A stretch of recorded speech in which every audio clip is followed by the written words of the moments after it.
The warning: there are two types of people in this world, those who read the fine print and those who wish they had. James and Olivia Carter were the second kind, a hardworking couple, full of hope, building their dream life, until one line in a contract turned that dream into a financial nightmare. This is the story of the couple who didn't read the fine print, an insurance horror story that could happen to anyone.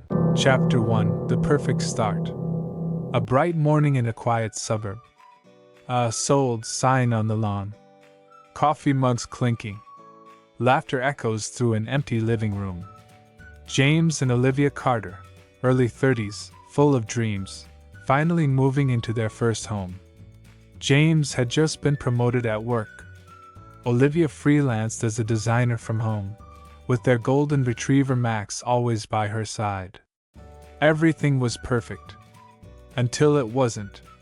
Their financial advisor, Tom Richards, walked in with confidence and charm.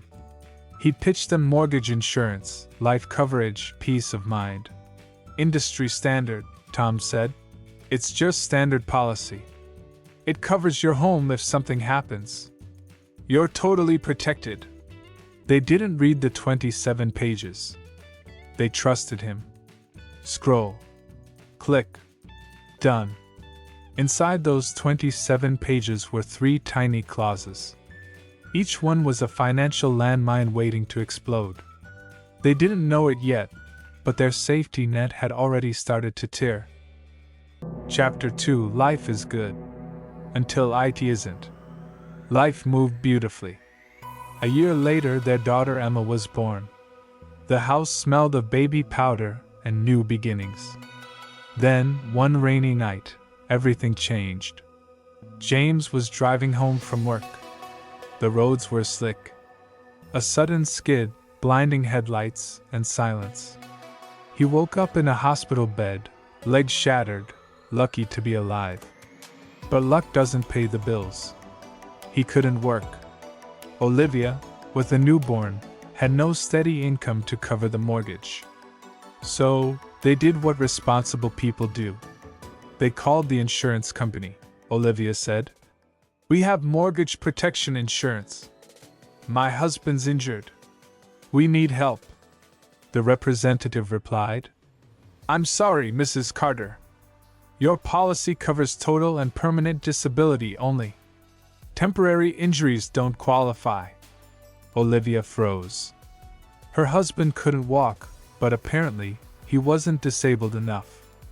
That was clause number 1. And their first claim was denied. Chapter 3: The Financial Spiral. 3 months later, their savings were gone.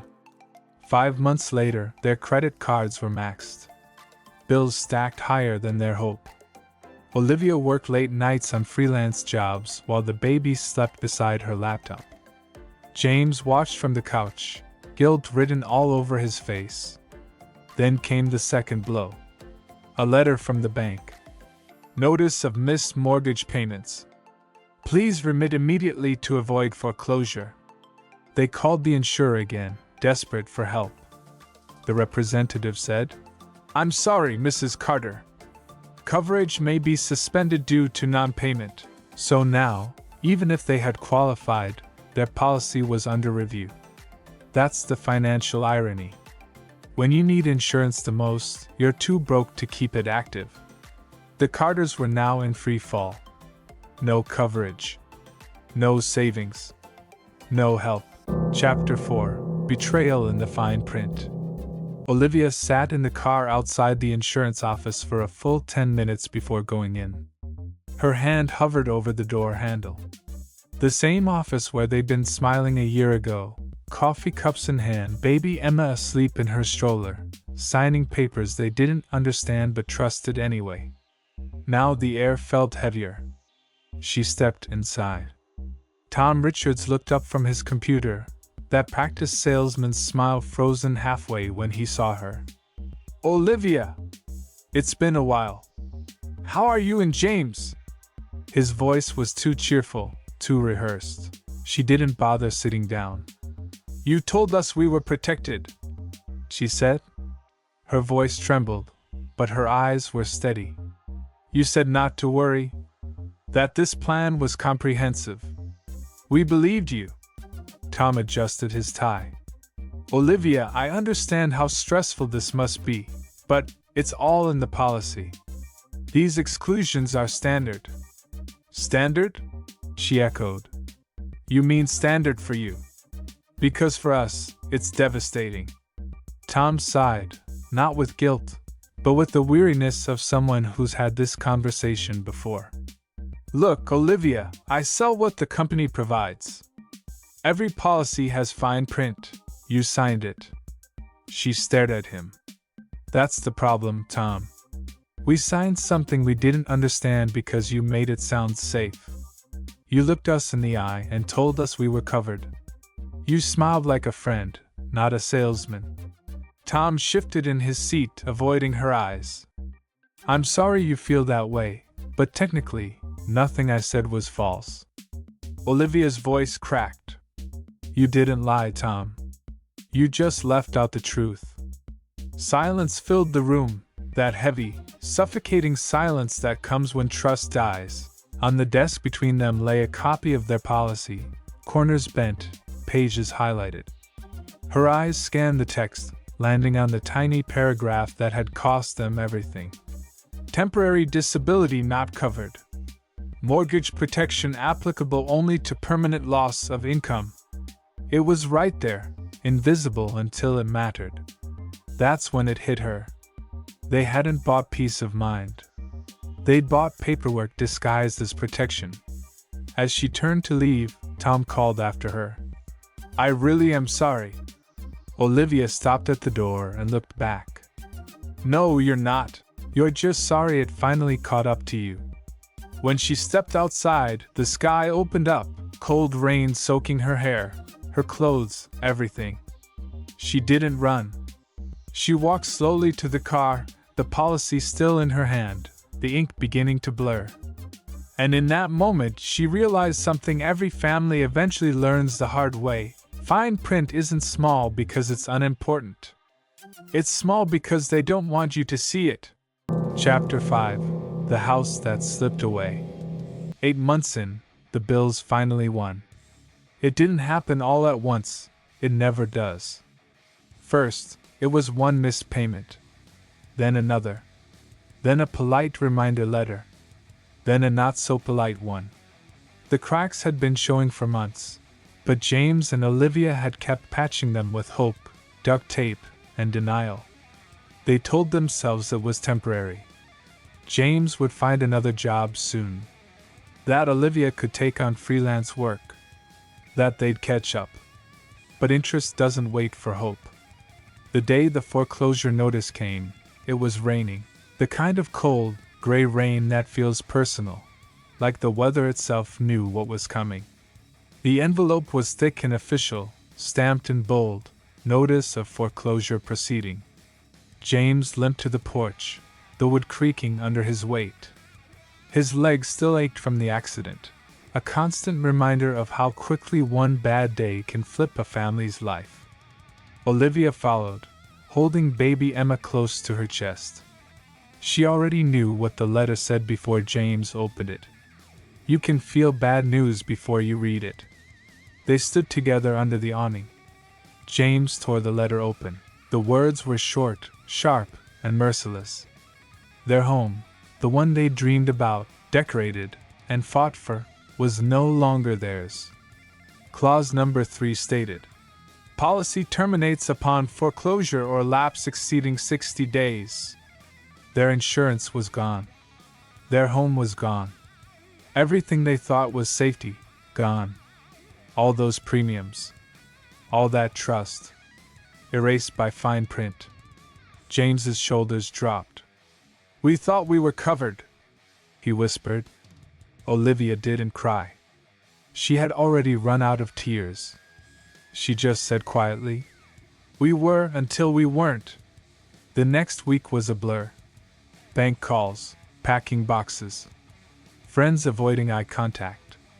Neighbors whispering. James sold his tools. Olivia canceled the daycare plan she'd been so proud of arranging. When moving day came, they stood in the empty living room one last time. The walls still carried the faint outlines where family photos once hung. Emma's toy shelf left clean marks on the paint, little white ghosts of what used to be. James ran his hand along the wall. "We did everything right," he said. Olivia turned to him, eyes steady. "No, James. We did everything we were told was right." That night, as they drove away in a borrowed pickup truck, Emma slept in the back seat. The house faded into the distance, shrinking in the rearview mirror, the symbol of everything they believed in. For the first time, James understood that owning a home didn't mean owning peace. It meant owing to banks, to policies, to promises that were never meant to protect you, only to profit from you. He looked at Olivia and said, "They sell dreams, Liv, but they always keep the fine print." And Olivia, watching the house disappear, whispered, "Then next time, we'll read every word of it." They hadn't just lost their home. They had lost their innocence about how the system really works. Chapter 6: The Aftermath. The first night in their new apartment felt foreign. The walls were thin. The air smelled faintly of paint and someone else's cooking. There was no sound of the old neighborhood, no soft creak of their wooden stairs, no hum of security.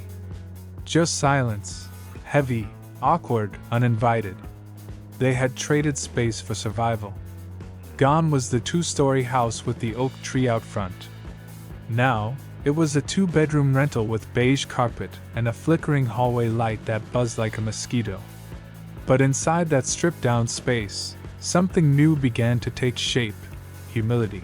James was still recovering, physically and financially. He spent his days scrolling through job listings, each one ending in the same dull echo. "We'll call you if we're interested." His limp made manual labor hard, and the job market didn't reward patience. Olivia, meanwhile, found herself awake most nights, staring at the ceiling. The word policy had become a ghost that haunted her thoughts. She kept asking herself the same question over and over: how many others signed papers they didn't understand? One evening, while Emma slept, Olivia opened her laptop and started writing. The blog was called Fine Print Files. Her first post was titled, "The Day We Lost Our Home." She didn't write it for pity, she wrote it as a warning. She described how they trusted too easily, how the clauses worked against them, how comprehensive coverage was just marketing poetry for almost covered, but not quite. Then came the messages. "I thought it was just me. My mom went through this. They denied our claim too, different clause, same excuse." Olivia cried when she read those. Not because of the pain, but because she wasn't alone in it anymore. James noticed the spark returning to her eyes. "People are listening," he said gently. "Yeah," Olivia replied, "because they're tired of being fooled." She kept writing, late nights, early mornings, whenever the house was quiet and her anger turned into words. Her blog grew from a diary into a platform. From a platform into a movement. Families began sending her their policies to decode. Lawyers started referencing her posts.